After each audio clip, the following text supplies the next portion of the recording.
Adani group के related काफ़ी news spread की जा रही है।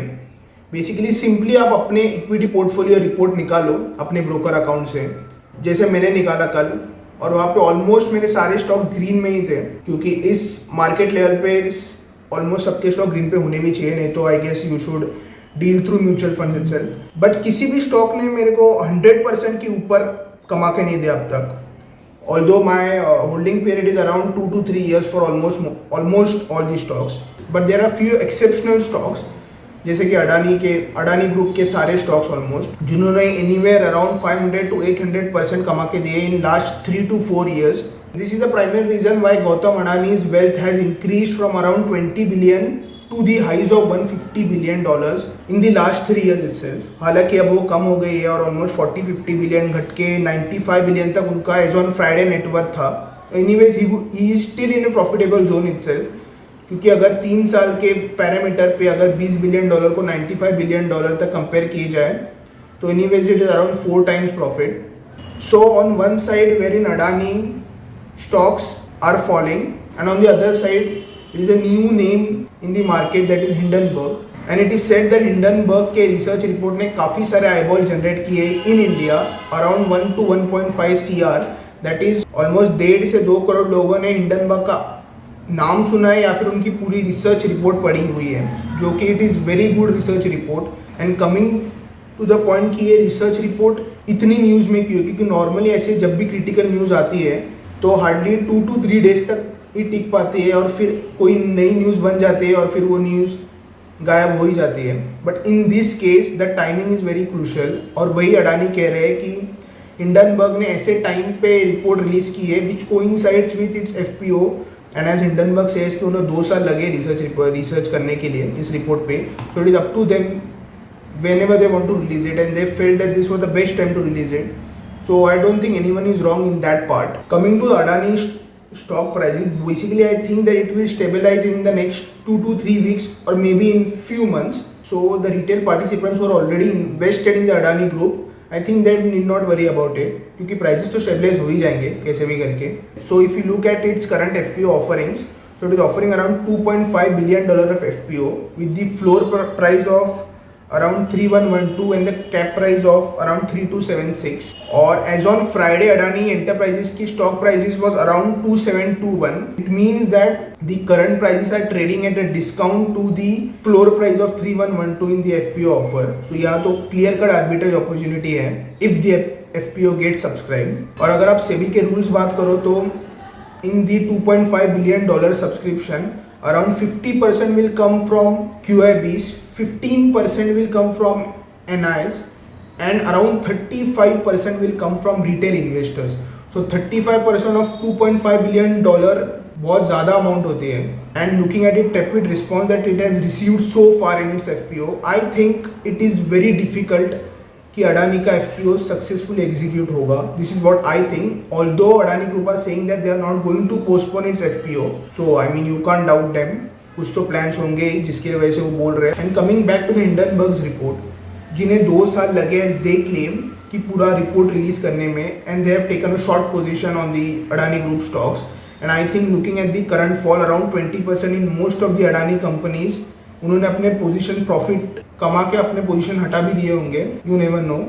But that is considered as a active short selling. और जहाँ पे हिंडनबर्ग को 2 साल लगे अपना पूरा रिपोर्ट बनाने में, वहीं पे SEBI had also conducted a investigation which is going on and on and on and on. अभी तक उसका आई थिंक कंक्लूजन निकला नहीं है.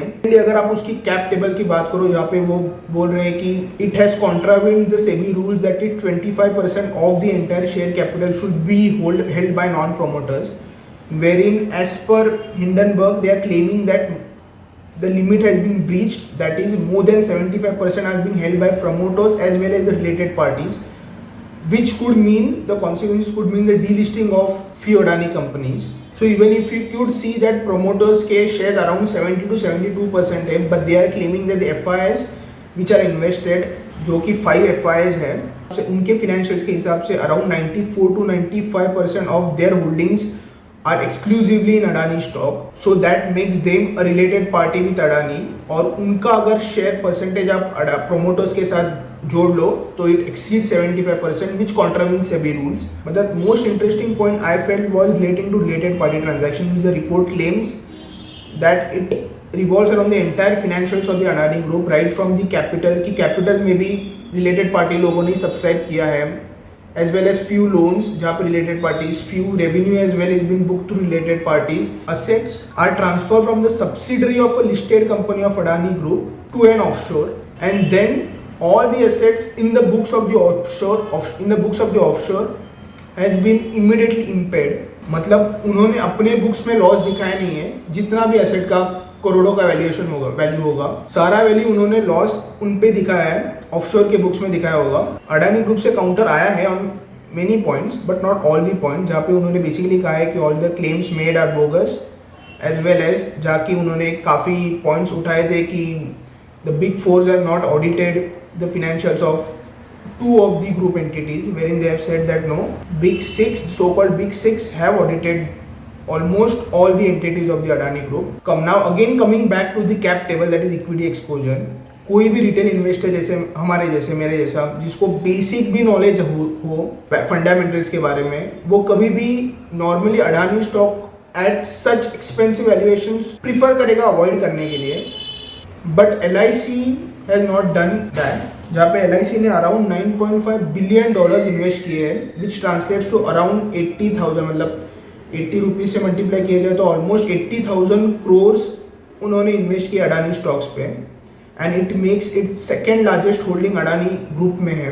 और इतना ही नहीं, वो अभी FPO पे भी सब्सक्राइब कर रहे हैं. They have committed around $37 million. इतना प्यार अडानी स्टॉक को LIC से क्यों आ रहा है, I don't know, to be very honest. That's the reason why LIC stocks have stumbled as well. और जहाँ पे लोग बोल रहे हैं कि this will have a cumulative effect on all the banks because Adani का डेट एक्सपोजर भी काफ़ी ज़्यादा है. I don't think so. Although Adani Group has a debt of around $24 billion, जहाँ पे SBI is the primary lender, around 40% of the. Still, I feel that most of the loans would be secured on the ports and airports. And if I want to summarize it in a very simple way, as in what does Hindenburg's report say basically. समझो अगर मेरी कोई company है with the primary business plan, I am not started actually operating the business. My share capital is at 100 shares at 10 rupees per shares, which make my share capital around 1,000 rupees. And I call my brother based in Mauritius to purchase my 20 shares at around 100 rupees. So अगर वो मेरे ही 20 shares खरीदेगा 100 रुपये पे, तो on an average पर share की price around 28 आ जाती है. So my entire valuation of the company rises from 1,000 rupees to 2,800 to 2,800 in a just matter of few minutes.